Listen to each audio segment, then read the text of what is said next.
अस्सलाम वालेकुम नाजरीन, आप देख रहे हैं इन्फ्लेटिंग नॉलेज। ख़वातीन व हज़रात, तारीख़ का अपना एक सफ़र होता है और इस सफ़र में वक्त की धूल, वक्त की गर्दो गुबार कई हकीकतों को डांप देती है। इसी ज़मन में अगर पाकिस्तान के शहरों के नामों पर गौर करें तो बहुत से शहर ऐसे हैं जिनके मौजूदा नाम जो हम सुनते, पढ़ते और लिखते हैं, ये बुनियादी तौर पर ऐसे नहीं थे, बल्कि वक्त के साथ साथ ये बिगड़ते गए और आज इस हालत में मौजूद हैं। आज की इस वीडियो में हम ऐसे ही पाकिस्तान के कुछ शहरों के नामों का जिक्र करेंगे और उनकी वजह तस्मीया आपसे शेयर करेंगे। वीडियो को मुकम्मल देखें क्योंकि ये वीडियो दिलचस्प होने के साथ साथ मालूमात का ख़जाना अपने अंदर समोए हुए है।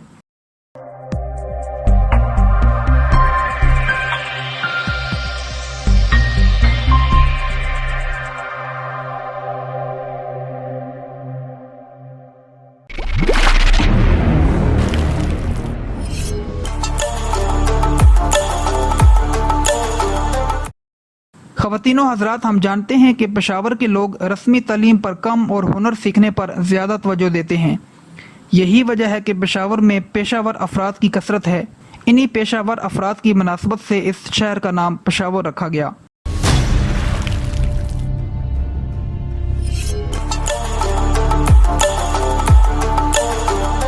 कराची पाकिस्तान का सबसे बड़ा शहर है। इसे रोशनियों का शहर भी कहा जाता है। इस शहर का असल नाम कलाची था, जो कलाचू नामी एक बलोच के नाम पर रखा गया था, जो बाद में बिगड़कर कलाची से कराची बन गया। 1925 में इसे बाकायदा शहर का दर्जा दे दिया गया।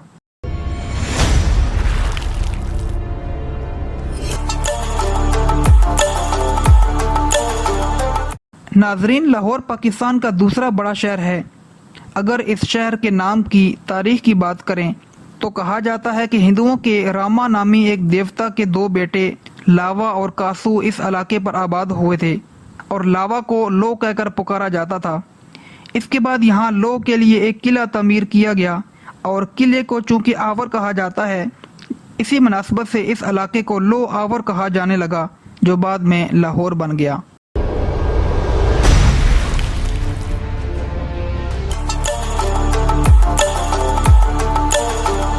ख़वातीनो हज़रात, अगर सरगोदा के नाम पर गौर करें तो ये लफ्ज़ दो अल्फाज से मिलकर बना है, सर और गोदा।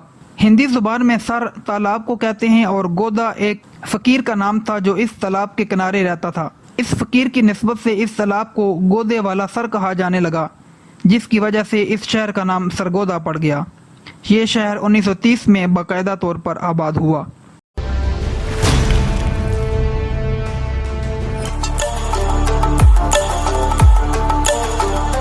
ख़वातीनो हज़रात, इस शहर को सदियों पहले राजा सरजा सियाल ने आबाद किया था। उस वक्त ये शहर झोंपड़ियों पर मुश्तमिल था और झोंपड़ी को पंजाबी में जुग्गी कहा जाता है। इसी निस्बत से इस शहर का नाम जुग्गी सियाल रखा गया, जो वक्त के साथ साथ जंग सियाल में तब्दील हो गया और अब सिर्फ जंग ही रह गया है।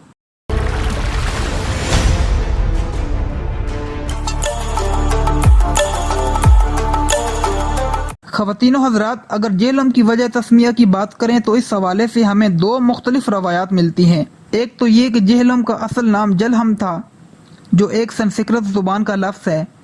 जल के मानी पानी और हम के मानी ठंडा के हैं, यानी दरियाए जेहलम के ठंडे पानी की निस्बत से इस इलाके का नाम जलहम रखा गया, जो बाद में जेहलम बन गया। दूसरी रवायत के मुताबिक दारा आज़म जब अपनी फतह के झंडे गाड़ता हुआ दरियाए जेहलम पहुंचा तो दरिया के किनारे उसने एक झंडा नस्ब किया और इस जगह को जाए अलम का नाम दिया, यानी परचम की जगह, और इसी मुनासबत से ये शहर जेहलम बन गया।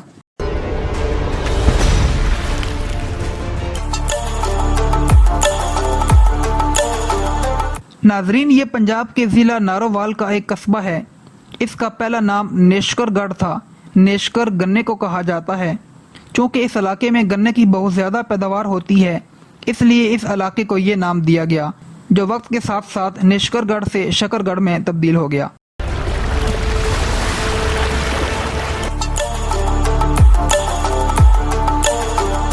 ख़वातीनो हज़रात, टोबा तालाब को कहते हैं।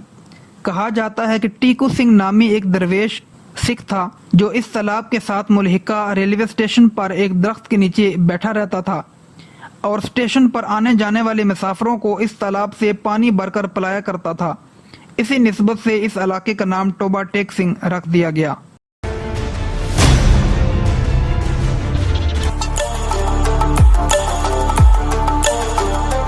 ناظرین، اوکاں ایک درخت کا نام ہے جسے بلوچستان میں گز کہا جاتا ہے، پنجاب میں اوکاں کہا جاتا ہے، جبکہ اردو اور ہندی میں اس کا نام فراش ہے۔ اوکاڑا کی سرزمین پر اس درخت کی بہت بہتات ہوتی تھی، جس کی وجہ سے اس علاقے کا نام اوکاں والا رکھا گیا، جو بعد میں تبدیل ہو کر اوکاڑا بن گیا۔